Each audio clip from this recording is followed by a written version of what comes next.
Ben, bueno, pois eu son, efectivamente, sí, é certo, son Roi Vidal, pero, por desgraza, non vou dar mañá unha conferencia sobre a gastronomía como é? Fornecedora de identidade, porque é Isaac Xubín o que o vai facer, vale? Supoño que o decano anda moitas cousas, entón, pois, equivocouse aquí, nesto. Eu veño falarvos de as Rosalías de Vidal Bolaño. Rosalía, xa supoño que a maioría de vós, se non todos, xa saberedes quen é, estamos falando de Rosalía de Castro, todo isto é pola súa culpa, porque hai 150 anos, efectivamente, publicou Cantares Gallegos, non? Bueno, pola súa culpa non só, o mellor é culpa doutros tamén, gracias doutros tamén. Pero Vidal Bolaño, non sei ata que punto, se xa en Galicia é difícil encontrar a xente que coñeza a existencia desta persoa, que era meu pai. Supoño que aquí o será máis. Por que? Bueno, eu penso que, sobre todo, porque o teatro é o xénero literario que sempre queda un pouco a desmán nos estudos literarios, non? Sempre se comeza coa poesía, coa novela, pero o teatro sempre fica un pouco a marxe. Bueno, supoño que, por razóns diversas, supoño que unha delas, porque o teatro é un xénero que non é só literario, senón que tamén sirve para... senón que é un xénero literario que nace, que a súa razón de ser é ser posto en riba das tábuas, non? Ser levado a un escenario.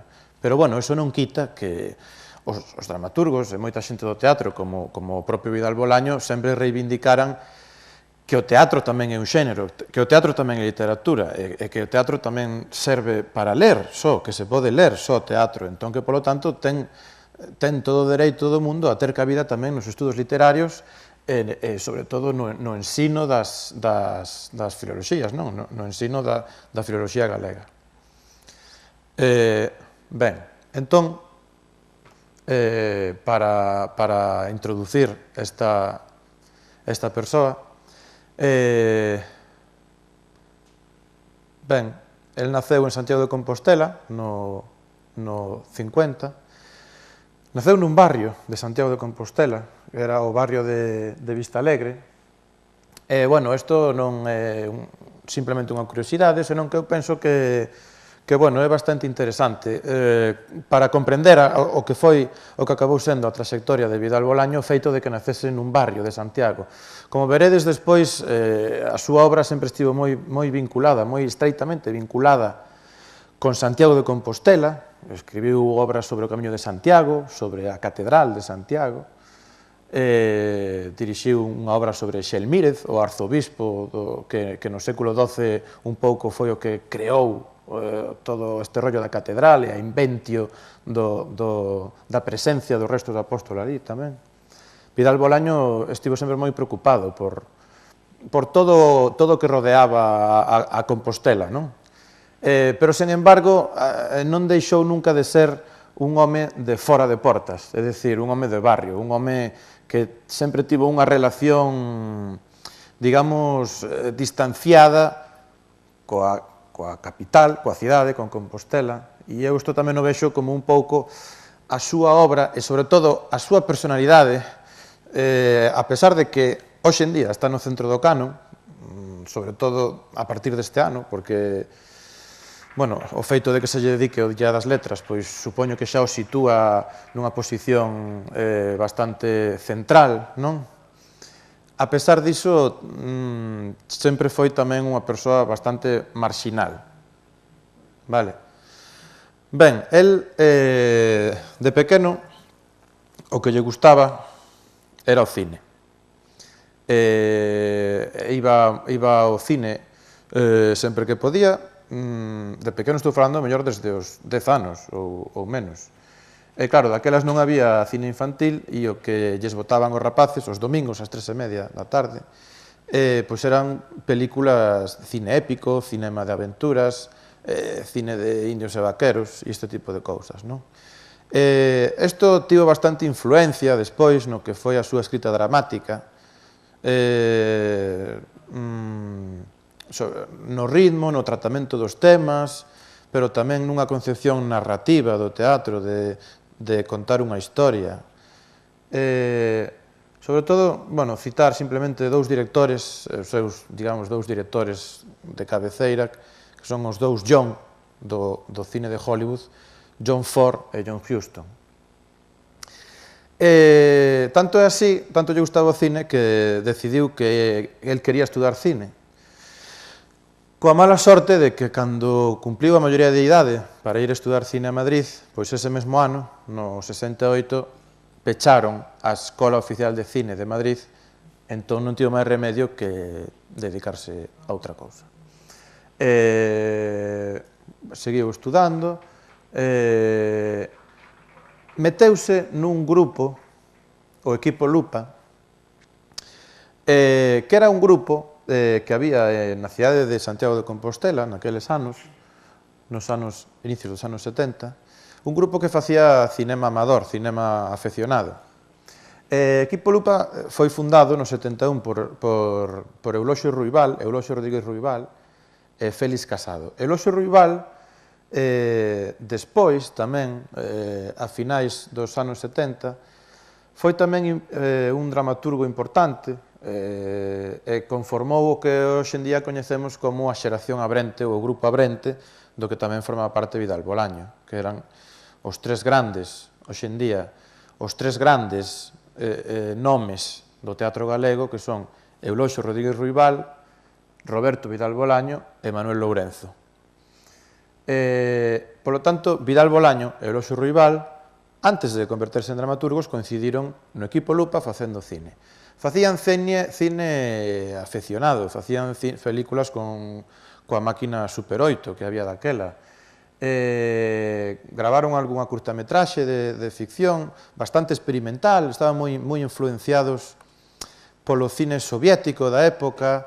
Eles asistiran de mozos aos cineclubes que había en Santiago, o Cineclube Universitario da Universidade de Santiago e o Cineclube da Asociación Fotográfica Compostelana, e ali víase moito cine do oeste, cine checo, cine polaco, cine soviético menos. Bueno, corre unha lenda de que, por exemplo, o filme este de Eisenstein, O acorazado Potemkin, só se podía ver nunha casa, de maneira clandestina, porque claro, estamos falando dos 70 e era algo que estaba totalmente prohibido. Ben, neste grupo de cine, dúas cousas importantes. A primeira delas é que, ademais de facer curtametraxes, estaban tamén moi interesados por gravar documentais nos que abordaban temas pouco tratados e pouco coñecidos na época. Eles foron, por exemplo, a gravar un documental á vila de Laza, que é unha vila ourensá. Non sei se vos soa, Laza é coñecida polo Antroido de Laza, o Carnaval de Laza.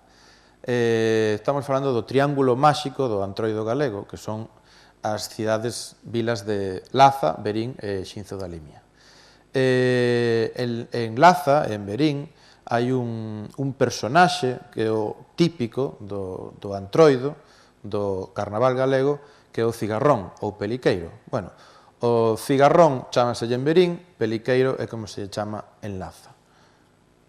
Este tipo de máscara que tedes aí é un personaxe que non se sabe moi ben a súa procedencia. Falase de que o de Laza é un antroido moi antigo, moi ancestral. Os de Lupa gravaron un documental que se chamaba Peliqueiros sobre esta manifestación parateatral popular que se conservaba ali na vila de Laza. Igual que esta, outra bastante curiosa que lles interesaba, como vedes eran homes de cine, pero que lles interesaba bastante o teatro e tamén o parateatral. Cando digo parateatral, refírome a manifestacións culturais que non son teatro en estricto senso, non son teatro como coñecemos, pero que sí que teñen que ver de alguna maneira co teatro. Por eso é parateatral, é arredor do teatro, non? Vale, ademais do de Laza, gravaron outro documental na vila da Pobra do Caramiñal, na Ría de Arousa, sobre a procesión das mortallas. A procesión das mortallas é a típica romería galega que se celebra anualmente, no que os ofrecidos, as ofrecidas, van ao santuario para curarse dos seus males. Supoño que teredes visto estas típicas membros humanos de cera, non? Un pé, unha man, que se lle ofrece a Virxe ou o Santo para que che cure esa parte concreta do corpo. Ben, pois nesta vila da Pobra do Caramiñal, a tradición é que a persoa que quere que o santo lle cure os seus males, o que fai é ir morta, é ir disfrazada de morta. Vai, de feito, metida nun cadaleito, nunha tumba de madeira, e levada polos seus familiares a hombros en procesión ata o santuario. E, polo tanto, tamén unha ficción, esa persoa está tamén creando un personaxe que é ela mesma, pero morta, polo tanto, non é unha ficción, non? E é, polo tanto, tamén unha manifestación parateatral. Con todo isto, Vidal Bolaño notou que, a pesar de que non había unha tradición teatral culta galega nesta época, existía, sí, de xeito a nivel popular, sí que se conservaban certas tradicións que tiñan moito que ver co teatro, como estas que vos acabo de falar, e que os homes de Lupa gravaron en sendos documentais. Ben, en Lupa crean tamén un taller, un obradoiro, que se chamaba así, obradoiro de teatro, para un pouco practicar. Eles eran aficionados, non eran actores, non eran actrices, entón necesitaban practicar arte de Talía, non? Que é o teatro. E, bueno, aquí foi cando Vidal Bolaño empezou a facer teatro. Despois crearía a súa propia compañía, Teatro Antroido, é dicir, o propio nome xa indica o interese que tiña por este tipo de manifestación cultural parateatral. Logo houbo unha especie de crise a raíz da creación do CDG, do Centro Dramático Galego, e estivo unha temporada na segunda metade dos anos 80 completamente non, pero prácticamente afastado do que era o tecido teatral galego, do que era o mundillo do teatro profesional daquela época, non? Despois explico vos por qué.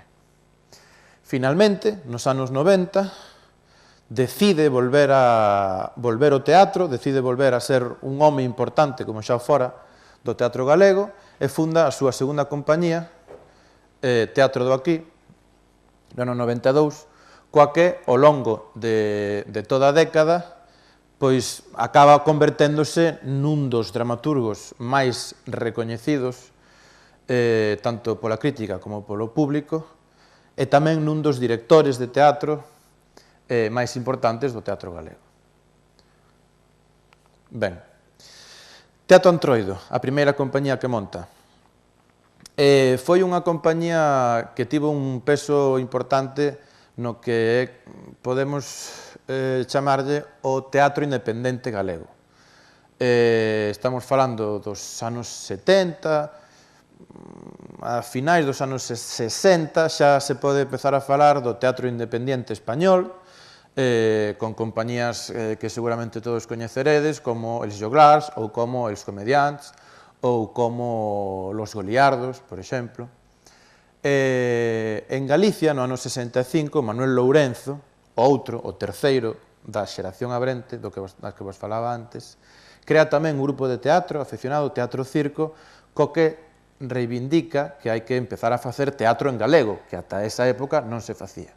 Durante todo o século XX, por suposto, despois da Guerra Civil, antes da guerra, sí que se escribiron algunhas pezas en galego, os vellos non deben de enamorarse de Castelao, por suposto, pero tamén Otero Pedrallo, coa Lagarada, co Teatro de Máscaras, Vicente Risco tamén escribiu unha obra de teatro, El Bufón del Rei, Rafael Dieste, tamén, por suposto, A Fiestra Baldeira. Non sei se estes nomes vos sonan, ahora mesmo estou falando dos homes do grupo Nós, de comezos de século, anos 20. Pero en todo o século XX non se fai teatro en galego porque estamos nun réxime totalitario no que, como todos sabedes, as linguas minoritarias e minorizadas son condenadas a invisibilidade, realmente, non? Entón, só hai unha excepción senlleira, prestixiosa, que é o texto de Álvaro Cunqueiro, O incerto señor Don Hamlet, príncipe de Dinamarca, pero que só tivo unha representación en Lugo e non deu paso á creación dun teatro galego. O teatro galego nace na Mostra de Teatro de Ribadavia, que ten lugar durante a década dos anos 70, tirando cara ao final dos anos 70. Ribadavia é unha vila tamén ourensana, é a vila do Viño, a capital do Ribeiro, e ali unha asociación de rapaces, unha asociación cultural que se chamaba así, Asociación Abrente, pois tivo a ben convocar un festival, unha mostra de teatro. E entón, eso serviu de caldo de cultivo para que empezasen a asistir compañías que facían teatro en lingua galega. Eran compañías de teatro aficionado. Pero, ainda sendo xente de teatro aficionado, en Ribadavia, que era onde se xuntaban todos, había debates, había coloquios despois de cada actuación, estaban os ánimos moi vivos. Estamos falando de alrededor do ano 75, sempre o antes e o despois do ano 75, que é cando morre o dictador, non? Entón, claro, é unha época de efervescencia total en todos os sentidos, e no teatro tamén. De feito, é esta época, alrededor do Festival de Ribadavia, o que podemos considerar o nacemento do teatro profesional galego. Dende logo, é un resurdimento do teatro galego, non só do teatro escrito, sino tamén do teatro feito, que o teatro é algo que se fai. Vidal Bolaño, nestes debates, nestes coloquios que tiñan lugar despois de cada actuación, era un dos homes máis activos, que máis participaba, e a súa teima era sempre que Galicia necesitaba a creación de un teatro nacional, de un teatro propio, e non só falamos da escrita dramática en lingua galega, sino que el tamén procuraba a construción dun teatro popular galego, pero tamén na estética, tamén na forma, tamén no visual, tamén nos referentes, non só na lingua, sino un proxecto estético bastante amplo. Por iso vos poño aí unha estética propia, baseada na recuperación das tradicións parateatrais da cultura tradicional, como esas que vos falaba antes, que tanto interese lle suscitaron os homes do equipo Lupa, non? O Antroido, por exemplo, como grande símbolo das culturas dunha manifestación parateatral propia galega. Ben, Teatro Antroido, que comezara sendo un grupo afeccionado, no ano 78, Vidal Bolaño ten a mala sorte, ou a boa sorte, de que o despiden do banco no que traballaba, e entón, pois quedan tanto Vidal Bolaño como a súa muller, Laura Ponte, que era actriz da compañía, e que despois foi miña nai, 4 anos despois, pois quedan, claro, sen ingresos. Entón, que fan? Pois din, pois xa que o que nos gusta facer é teatro, o que estamos facendo é teatro, temos bastante funcións, vamos a vilas, chámanos de asociacións culturais, invítanos a comer, invítanos a cear, invítanos ao aloxamento, en vez de que nos inviten, decímosles que nos paguen e facemos teatro profesional e vivimos do que nos gusta facer, que é facer teatro.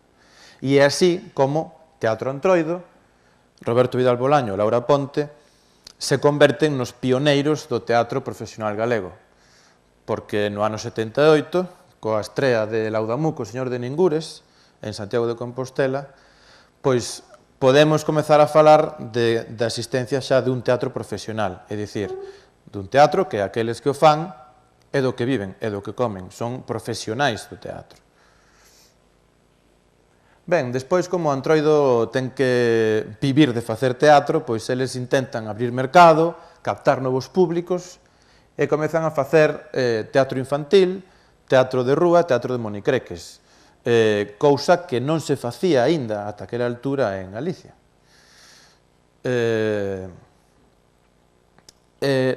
Nestes intentos de abrir público de teatro infantil, sobre todo co teatro de monicreques, Vidal Bolaño vai profundizando na súa estética, utiliza, por exemplo, no escenario a presenza de cabezudos, de xigantes, de bonecos misturados con actores, e así chegan ata o ano 93, no que realizan a obra Percival.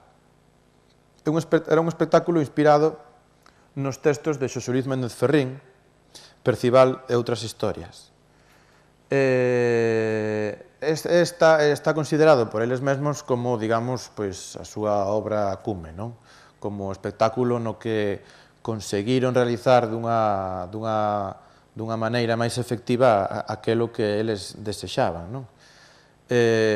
Bueno, un espectáculo o que pertence á foto que vos poño aí, que é Vidal Bolaño, disfrazado de Percival.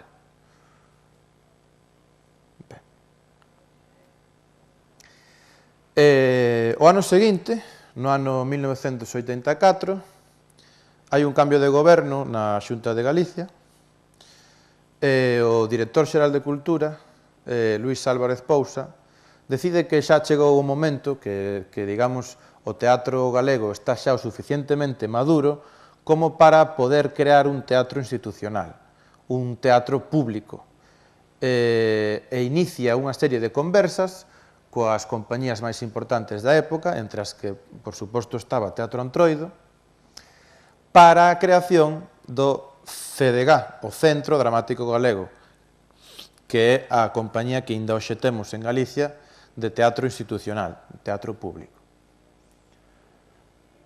Ben, o Centro Dramático Galego comeza a súa andaina neste mesmo ano 84, coa estrea de Woyzeck, un texto do dramaturgo alemán Georg Büchner.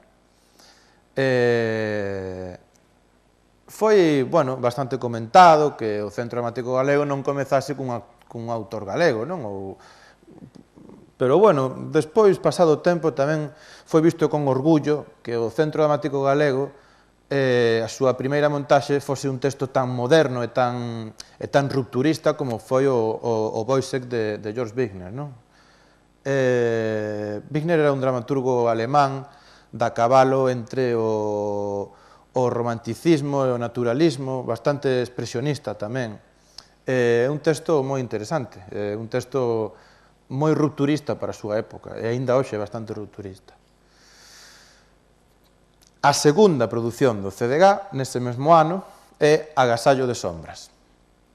E, polo tanto, o primeiro texto dun autor galego, porque é un texto de Vidal Bolaño.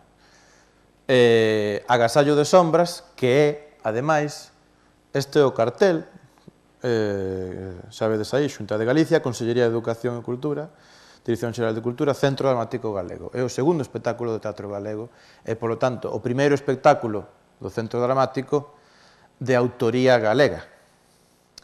É un texto de Vidal Bolaño. Cando Vidal Bolaño recibe un cargo para traballar no CDG, no Centro Dramático, el xa estaba con Teatro Antroido, coa súa compañía, preparando a nova montaxe da temporada, que iba a ser un texto que estaba escribindo el sobre a figura de Rosalía de Castro. cando recibe o convite para traballar no CDG, no canto de cambiar de idea, cambiar de proxecto, porque o de Antroido, como Antroido era unha compañía privada, iba a ser para 5 actores. Cando chaman para traballar no CDG, o CDG naquela época nacera un pouco tamén para dar cabida e para potenciar o que estaba nacendo no teatro galego.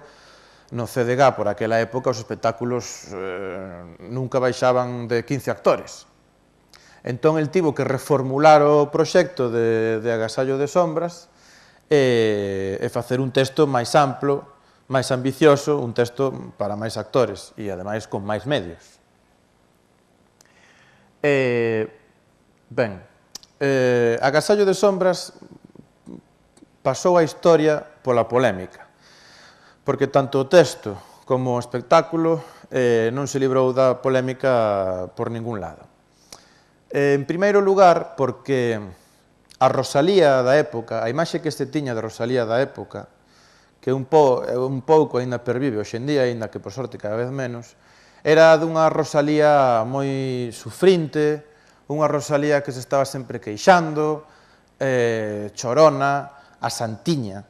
Rosalía sempre foi coñecida como a santiña, ou incluso a nai da patria, non? Rosalía un pouco que simboliza esa Galiza perdedora e sufridora, incapaz de librarse dos males que a atenazan, non? Eso é Galicia e eso era Rosalía. Claro, o problema é que Vidal Bolaño, como bo dramaturgo que era, el vía que unha cousa é un país, unha historia, unha nación, e outra cousa é unha persoa, un individuo. Digo, como bo dramaturgo que é, o que fixo en Agasallo de Sombras foi profundizar no individuo, na humanidade de Rosalía, polo tanto, é un texto que insiste na desmitificación da figura da Rosalía histórica. É dicir, a Rosalía histórica, a imaxe que a historia creou arredor da persoa de Rosalía, non? Rosalía de Castro estaba casada con Manuel Murguía, que foi un dos precursores do provincialismo, o proceso previo ao regionalismo, que despois deu paso ao nacionalismo galego. Estamos falando, polo tanto, do matrimonio se cadra máis importante da cultura galega, non? Rosalía de Castro e Manuel Murguía, que, por certo, pasamos onte por ali, de camiño para aquí, por Murguía, tiña acento vasco. Tiña acento vasco, é un nome vasco. Non sei se tiña acento vasco ou non.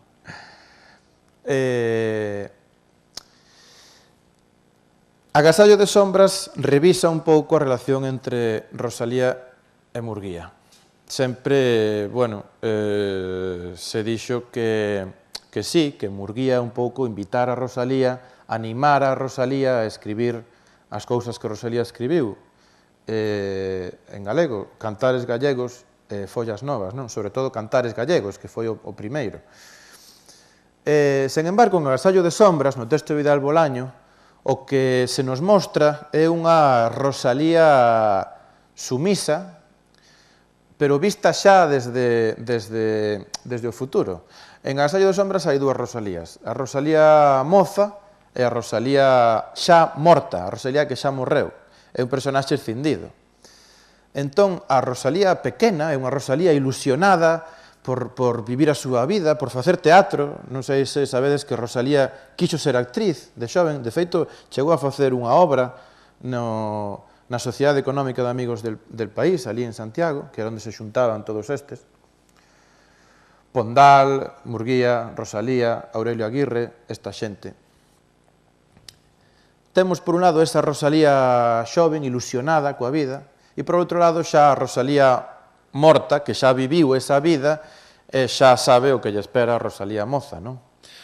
E polo medio vemos a relación entre Murguía e Rosalía. Vidal Bolaño insiste moito neste texto e deixa bastante claro como era a personalidade de Murguía. Aquí temos un Murguía moi paternalista con Rosalía, moi proteccionista, un Murguía que insiste en que Rosalía ten que dedicarse o que se ten que dedicar e deixarse de facer teatro, e deixarse de viaxar ou de soñar cousas demasiado románticas, non? É Murguía o que dunha maneira obriga a Rosalía a escribir eses cantares gallegos que son un pouco a exaltación da alma nacional galega, non? Do espírito colectivo galego. É a primeira vez que Vidal Bolaño tamén se axuda dun texto de Ramón Otero Pedrallo, un dos grandes nomes da época nós, para o seu teatro, non? Digamos que un pouco a estructura de Agasallo de sombras está collida de unha peciña breve que se titula A rebelión dos traxes, que publicou Otero Pedrallo nese volume Teatro de Máscaras. É un teatro simbolista, un teatro bastante simbolista do Otero Pedrallo, que sempre lle gustou moito a Vidal Bolaño e a outros da súa xeración. Nesa foto, é unha foto da posta en escena de Agasallo de sombras, do ano 84, e como vedes están as dúas Rosalías, en primeiro termo a que está tumbada no chan, a actriz Elina Luaces, e a Rosalía nova, a Rosalía aínda ilusionada coa vida. E detrás, de pé, vestida de negro, a actriz Dorotea Bárcena, que é a Rosalía maior, a Rosalía morta. E ao redor deles, sobre todo por aí atrás, subidos a unha especie de tarimas, a escenografía era como un faiado abandonado, así cuberto cunhas sabas brancas, era todo branco, máis que branco era en escala de grises, porque un pouco daba esa imaxe anticuada, non? Desa visitación do pasado, do século XIX. Como vedes, os personaxes levan todos eles unha máscara que representa a cara de Rosalía de Castro, da Rosalía real, non das actrices, senón a verdadeira cara de Rosalía de Castro. E, polo tanto, o do espectáculo unha estética reteatralizadora, non? De teatro dentro do teatro, de máscaras dentro do teatro, é a presenza dun coro de personaxes que están sempre cubertos cunha máscara, excepto cando teñen que intervir na acción, entón quitan a máscara e vanse convertendo nos sucesivos personaxes que lle saen o paso a Rosalía.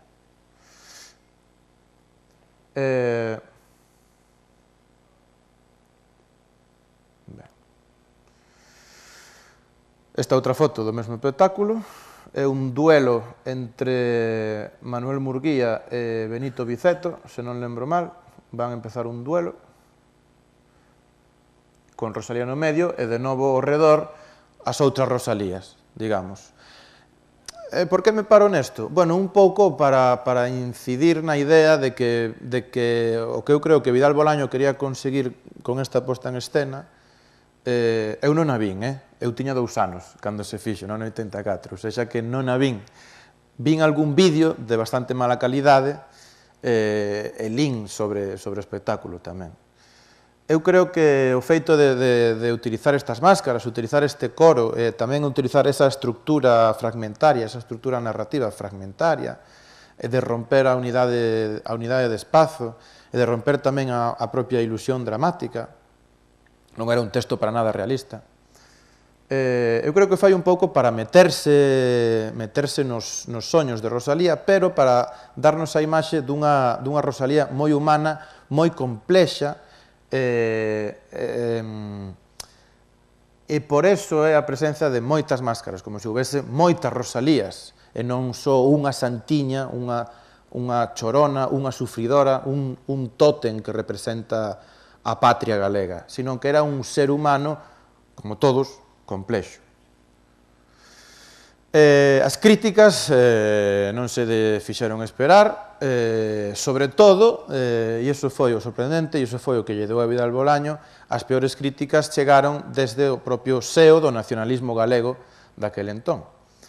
incluso públicamente Francisco Rodríguez, que era daquela o líder da UPG, da Unión do Pobo Galego, foi nota hai pouco aínda, era crítico literario, era filólogo e era especialista en Rosalía e pareceulle fatal, e así o fixo saber públicamente na prensa, que Vidal Bolaño se atrevese a tocar o mito de Rosalía.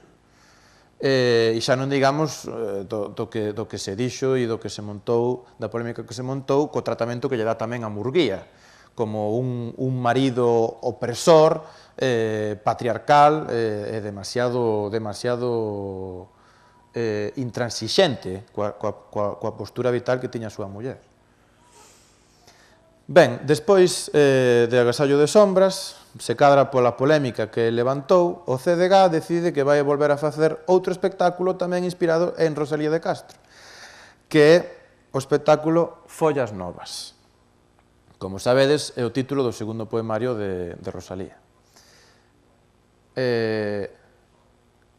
En Follas Novas iba a participar Vidal Bolaño como actor. Follas Novas era un espectáculo que dirixiu Dorotea Bárcena, que é a actriz que temos nesta imaxe no medio, que facía de Rosalía morta. O que pasa que cando os actores se reuniron para firmar o contrato un día determinado en Santiago de Compostela, pois o director do CDG tivo que informarlle a Roberto de que el non podía, de que acabara de recibir un aviso da propia Consellería de Cultura no que lle dicían que esa persoa, Roberto Vidal Bolaño, non iba a traballar no CDG. Por qué?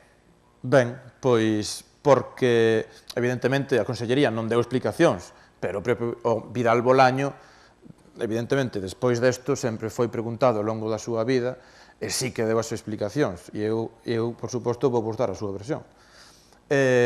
Bolaño fixo unhas declaracións en prensa, en toda esta polémica que se xerou despois de Agasallo de Sombras,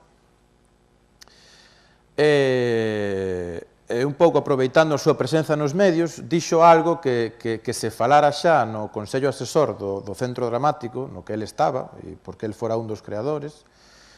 Unha das cousas que se falaran aí nese Consello Asesor era que o Centro Dramático necesitaba, canto antes, urxentemente, converterse nun ente autónomo e non dependente da Consellería de Cultura, e non dependente da Xunta de Galicia. Entón, Vidal Bolaño, na prensa, dixo iso, dixo o que pensaba, que o CDG necesitaba independizarse porque non podía depender dos intereses dunha persoa a que non lle interesaba o teatro e que ademais non tiña nin idea de teatro, como era o caso de Vázquez Portomeñe, o conselleiro de Cultura nesta altura. Ben, a raíz deste veto, porque foi un veto que fixo o conselleiro, Vidal Bolaño e Laura Ponte, deciden un pouco, convocan unha asamblea de todos os traballadores do Centro Dramático para calibrar cal é a actitude que teñen os traballadores con respecto ao que acababa de pasar. Vidal Bolaño convoca a asamblea, evidentemente pensando que os seus compañeiros lle van a dicir: Roberto, estamos contigo, vamos te apoiar, isto non se pode consentir. De feito, unha das preguntas que fixo foi: podemos consentir que o Conselleiro de Cultura decida quen traballa e quen non traballa no Centro Dramático, sobre todo cando non argumenta motivos profesionais nin artísticos, senón ideolóxicos? Que alguén poida non traballar no Centro Dramático por decir unha opinión na prensa? Coa sorpresa de que a grande maioría, non todos, houbo excepcións, pero digamos que un pouco o que notaron foi que a grande maioría das persoas do mundo teatral, dos profesionais do teatro que acudiron a esa asamblea, que, digamos, representaban porque eran prácticamente 4 compañías, as 4 compañías máis importantes que había naquela época no teatro galego, pois que a grande maioría non dixeron nada. Os que dixeron algo foi para apoialo, que foron 2, 3 persoas, pero que a maioría da xente lle dixo que a culpa era del por meterse onde non lle chamaban e que era mellor que tivese a boca pechada para que non pasasen estas cousas. Entón, Vidal Bolaño tomou isto como un abandono, realmente, non? Tanto el como Laura Ponte sentíronse un pouco, bueno, un pouco non, moi decepcionados, sentiron que a xente do teatro pois que non nos apoiaba e que preferían o típico de pan para hoxe e fame para mañá, non? Decidían non protestar por medo a que a eles tamén lles pasase o mesmo. Entón, durante toda a metade dos anos 80, Vidal Bolaño afástase do teatro galego por iso. Antes de deixalo, non iba a irse así tan de brazos cruzados, antes de deixalo, fan o que sería o último espectáculo de Teatro Antroido, coa súa propia compañía, que foi Capri de Die, no ano 85, que foi un pouco a resposta a todo isto que pasara co veto da Consellería. Capri de Die é un monólogo no que Vidal Bolaño fala das verdades que de outra forma, pois, visto, non lle era permitido dicir. Capri de Die foi importante tamén para a traxectoria vital de Vidal Bolaño porque é a primeira vez que Vidal Bolaño utilizou un nariz de payaso. Onte en Bilbo eu tiña unha camiseta na que aparece unha caricatura de Vidal Bolaño con nariz de payaso. Hoxe non teño esa camiseta, pero teño un nariz de payaso. Entón, neste espectáculo, Vidal Bolaño era un espectáculo que homenaxeaba a estética de Teatro Antroido, era un pouco un repaso ás obras de Teatro Antroido, pero o feito de el poñerse o nariz de payaso convertía un pouco nunha especie de bufón, no que el podía falar con nomes e apelidos de Vázquez Portomeñe, das persoas que o apoyaran nesa asamblea e tamén das persoas que non o apoyaran. Entón, digamos que é un espectáculo vital para comprender o que é a personalidade de Vidal Bolaño e a súa actitude coa escrita, coa arte e co teatro. Como el utiliza o teatro e utilizaba simplemente a máscara do nariz para poder dicir aquelas cousas que como cidadán normal de a pé non podía dicir, porque de feito cando as dixo prohibironlle traballar no que el traballaba. Ben, entón ímonos a... Despois desta época de parón,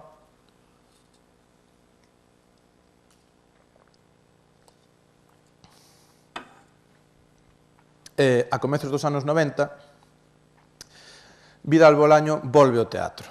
Durante esta época de parón, ele estivo traballando na dobraxe, foi un tamén dos primeiros directores de dobraxe, un dos primeiros dobradores en Santiago, na empresa CTV, cando se creou a TVG, a Televisión de Galicia, e se empezaron a traducir, a dobrar películas e series ao galego. E despois, un pouco máis adiante, de camiño entre os finais dos 80 e comezos dos 90, entrou a traballar tamén en Olympus Comunicación, que era unha empresa de publicidade audiovisual. En Olympus, el intentou colocar uns guións de series a TVG, pero non lle foron comprados. Chegou a realizar un capítulo piloto dunha serie, Morosos Varios, unha serie sobre unha xencia que se dedicaba ao cobro de morosos, como el cobrador del FRAC e estas cousas, que hoxe en día estaría moi de actualidade. Tampouco ya compraron. Entón, ao final, o que tivo que conformarse con realizar spots publicitarios para empresas, promocións de empresas industriais, de empresas conserveiras e así. Eran spots publicitarios, pero era tamén o manexo e o contacto directo coa linguaxe audiovisual. El propio, el mesmo realizaba os guións destes spots, tamén montaba, tamén coordinaba un pouco todo todo o que tiña que ver con cada promoción, non? Entón, eu creo que aquí nesta etapa coñeceu de primeira man eso que lle gustaba tanto, que era o cine. E despois, en todos os anos 90, coa súa segunda compañía Teatro de Aquí, o cine vai ter unha presenza fundamental. Nesta etapa é cando Vidal Bolaño escribe os que están considerados os seus mellores textos, é a etapa de madurez. E todos eles, prácticamente en todos eles, podese ver unha presenza importante, unha influencia importante do cine. Moitas veces, por exemplo, temática, como en Saxo Tenor, que é unha especie de homenaxe ao cine negro, tamén unha homenaxe ao Arrabaldo, unha homenaxe ao seu barrio de Vista Alegre, onde nacera. En Saxo Tenor comeza cun asasinato, houve un asasinato, e hai un xornalista que investiga que pasou nesa praza do barrio onde aínda está o charco de sangue. O que pasa que os personaxes que viven ali no barrio son personaxes marxinais. O personaxe marxinal é, se cadra, o personaxe prototípico de toda a obra dramática de Vidal Bolaño. No barrio os personaxes son, pois, por exemplo, un anano, unha persoa anana, que anda en zancos, e o que ten como apodo Goliat. Este tipo de cousas, non? Ou un xeneral retirado que sempre está batallando, que lle chaman o Capitán Grant.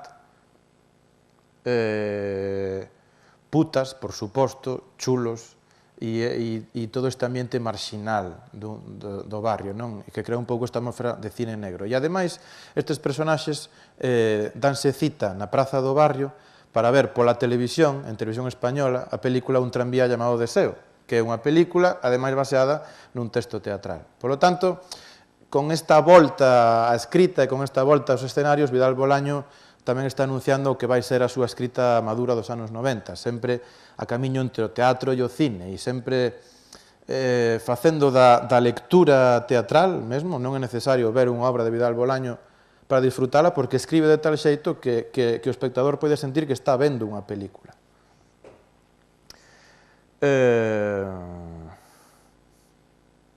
Ben, estos non son todos os títulos dos anos 90, puxen algún dos máis significativos. Non vos podo falar de todos, por falta de tempo, pero si vos teño que falar ineludiblemente de Rastros, que é ese texto do ano 98, un texto xa maduro, é un texto que o propio Vidal Bolaño entendía un pouco como outra vez insistir no mesmo tema do que el falara en Capri de Die. Ese monólogo no que el arremetía e contaba todo o que lle pasara co veto da Consellería. Rastros é unha peza que fala do fracaso dunha xeración, que foi a xeración de Vidal Bolaño, que era a xeración, os que el chamábase fillo do 68, non? Os fillos do 68, os que un pouco contribuíron a construir a democracia, e que despois, nos anos 90, danse conta de que a transición realmente non foi unha transición e de que pactaron e cederon a moitísimas exixencias que tiñan e que agora están como están, agora no ano 98. Se vivise agora xa non diríamos, non sei o que diría, non? Pero hai unha grande dose de autocrítica en Rastros, porque os personaxes son estes propios personaxes protagonistas. Un escritor que empezou a ser un escritor moi implicado politicamente e que despois acabou falando das súas cousas, das súas pallas mentais. Unha muller tamén loitadora que acabou desesperada, que acabou na droga, que acabou con intentos de suicidio. É un texto moi interesante, está considerado, se cadra, a obra mestra de Vidal Bolaño. E despois tamén As actas escuras, un texto que escribiu no ano 93, que fala da existencia ou non dos restos do apóstolo Santiago na Catedral de Santiago. é un texto de teatro histórico, moitas veces tense comparado incluso coa novela O nome da rosa de Humberto Eco, porque é un cura que investiga o que lle piden a propia catedral a finais do século XIX, lle piden que investigue e que a ver se pode averiguar se os restos que hai ali na catedral son do apóstolo Santiago ou non. E entón, bueno, Vidal Bolaño, con este texto, cuestiona a existencia porque este cura o que ve é que non pode demostrar que estes restos son os do apóstolo, o sea, se cadra non son os do apóstolo. Interesante tamén porque gañou un premio no ano 93, o premio Xacobeo, e nas bases do premio, ademais da dotación económica, que sí que lle deron, estaba tamén o feito de que o Centro Dramático Galego tiña que representar o texto gañador. O que pasa é que, claro, como o Centro Dramático Galego, efectivamente, non se convertera nun ente autónomo e seguía dependendo da Consellería de Cultura, que xa non era de Vázquez Portomeña, pero era de outro, era de Pérez Varela, decidiu que non podían poñer en escena este texto que lle podía facerlle pensar a xente que o apóstolo Santiago non estaba na Catedral de Santiago. Entón, houve que esperar ata o ano 2010, creo que foi, xa morto Vidal Bolaño, para que o Centro Dramático Galego pudese estrear este texto. É un texto moi ambicioso, un texto de moitísimos actores, e, polo tanto, sempre se considerou que só podía ser montado polo Centro Dramático Galego ou por unha compañía, digamos, institucional, nunca por unha compañía privada. Ben, bueno, un pouco para exemplificar a idea que tiña Vidal Bolaño do teatro, isto é unha especie de manifesto de teatro do aquí, da súa segunda compañía. Nalgún recuncho ignorado do noso presente, ten que haber un teatro do hoxe do aquí posible.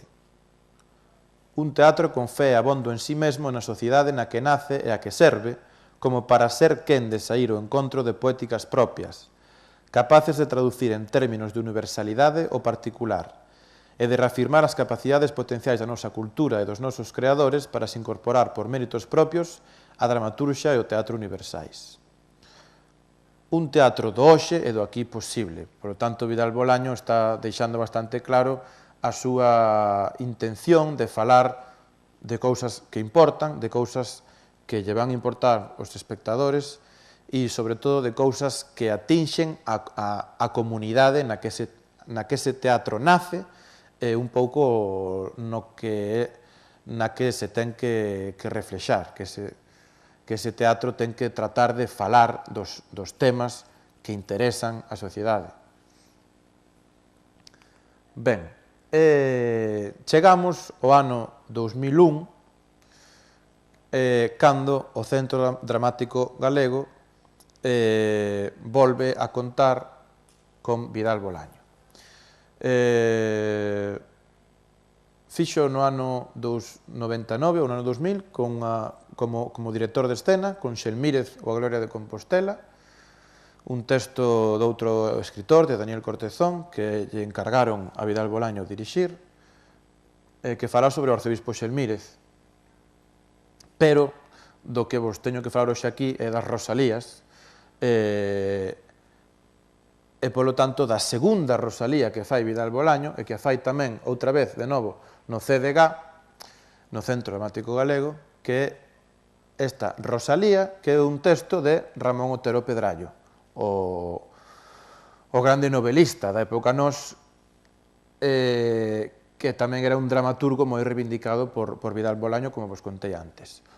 O texto de Ramón Otero Pedrallo é unha catedral, é, digamos, o teatro imposible. Vidal Bolaño sempre tivo que enfrontarse a facer cousas imposibles que o mellor outras mentes poideran pensar que eran irrepresentables, como, por exemplo, sempre se fala do teatro de Valle Inclán, que é un teatro moi difícil, imposible de representar porque ten unhas acotacións moi literarias, por exemplo. Vidal Bolaño tamén escribía sempre acotacións moi literarias, moi detalladas, un pouco porque entendía o teatro tamén como xénero literario que se pode ler e que non só ten que ser representado. Entón, é un proxecto moi ambicioso o de representar a Rosalía de Vidal Bolaño, que é un texto que case chega ás 1000 páxinas. E claro, había que representalo nunha función de teatro convencional que non podía pasar de 2 horas de duración.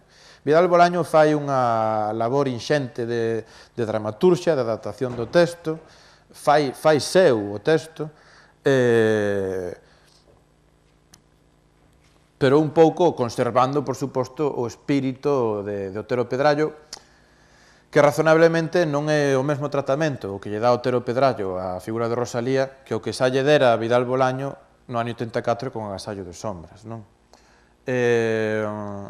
Otero Pedrallo sí que trata de crear unha atmósfera telúrica, un contacto, unha sensibilidade especial de Rosalía coa terra, de Rosalía coa sonoridade da lingua galega e este tipo de cousas, non?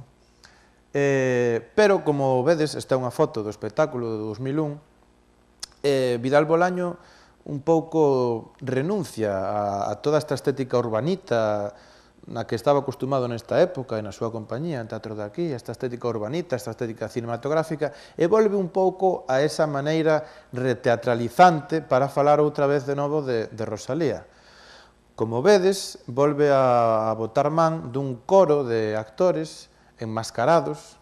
Esta vez están enmascarados, as máscaras non son de Rosalía, senón de caliveras, de esqueletes.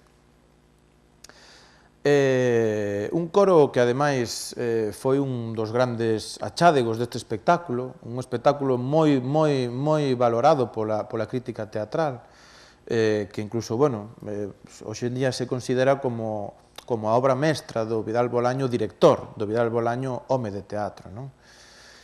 Era un coro de enmascarados do que tamén, igual que en Agasallo de sombras, salían todos os personaxes que van aparecendo ao longo da narración, que conta outra vez a historia de toda a vida de Rosalía de Castro. Aparece tamén Manuel Murguía, e claro, é o Manuel Murguía visto por Otero Pedrallo. Hai bastantes coincidencias en como ve Otero Pedrallo a relación, o que pasa que Otero Pedrallo é máis amable, non é tan duro como foi Vidal Bolaño no 84 con Agasallo de sombras. Entón, aínda que Vidal Bolaño ten que volver a tratar o tema, esta vez xa non cos seus ollos, senón a través das gafas de Otero Pedrallo, hai un detalle que sí que un pouco exemplifica a postura que tiña Vidal Bolaño con respecto ao tema de Rosalía de Castro e Manuel Murguía. Xulio Lago, que era o actor que facía de Manuel Murguía neste espectáculo, estaba cabreado durante os ensaios porque Vidal Bolaño lle dicía que había determinada frase que non lembro cal, que el tiña que dicirlle a Rosalía. Vidal Bolaño pedíalle que lla dixese berrando, Pero Xulio Lago lía o seu texto, lía a acotación na que puña que lle falaba docemente a Rosalía, con suavidade, con amabilidade. E Vidal Bolaño non lle facía caso, dicía que eso lle tens que dicir berrando. Isto contouno este ano Xulio Lago, e creo que é bastante exemplificador da idea que tiña de Vidal Bolaño de como era a relación de Murguía con Rosalía. A pesar de que Otero Pedrallo, nese texto, nesa acotación, pois nos presenta un Murguía, se cadra, bueno, conciliador, amable, aínda que ao fin de contas Murguía o que realmente quería era que Rosalía fixese o que el quería. Vidal Bolaño non, Vidal Bolaño insiste sempre neste Rosalía patriarcal, Murguía incluso machista. Ben, máis nada, xa para rematar, bueno, o Vidal Bolaño con nariz de payaso, que un pouco se converteu na icona de Vidal Bolaño, De feito, circula unha caricatura de Vidal Bolaño semellante á caricatura famosa de Castelao, na que non falta, evidentemente, o propio nariz de payaso vermello, non? E tamén o cigarro Ducados, que sempre acompañaba, e o bigote e o sombreiro. Bueno, quixen poñer un Vidal Bolaño amable, porque se buscades por internet, na maioría das fotos aparece moi serio, e incluso con cara de poucos amigos, non? E despois, por outra banda, pois tamén a Rosalía, unha Rosalía guarjoliana, Rosalía pop, que é un retrato de Rosalía que empezou a circular pois hai case, por volta de case 10 anos, nunhas camisetas, non? Que o mellor algún tedes visto por aí. Porque é a Rosalía moderna, é a Rosalía feminista, a Rosalía loitadora, e non a Rosalía chorosa, a Rosalía sentimentalista e a Rosalía triste, non? Ben, por a miña parte, nada máis, millas quer, moitas grazas. Non sei se tedes algunha pregunta, algunha dúbida ou algún comentario. Ou aplaudir, tamén podedes, sí, por exemplo. Pero non sei se alguén me quere facer unha pregunta ou algún comentario ou algunha opinión ou subir aquí a contar algo.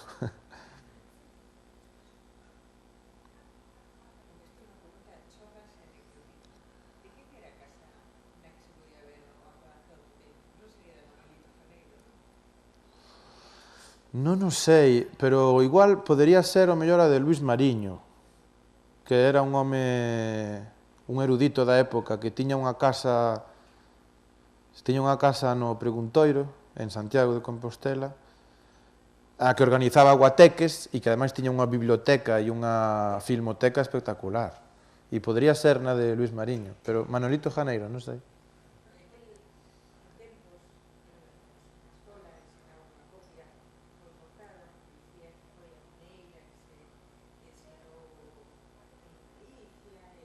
Ajá.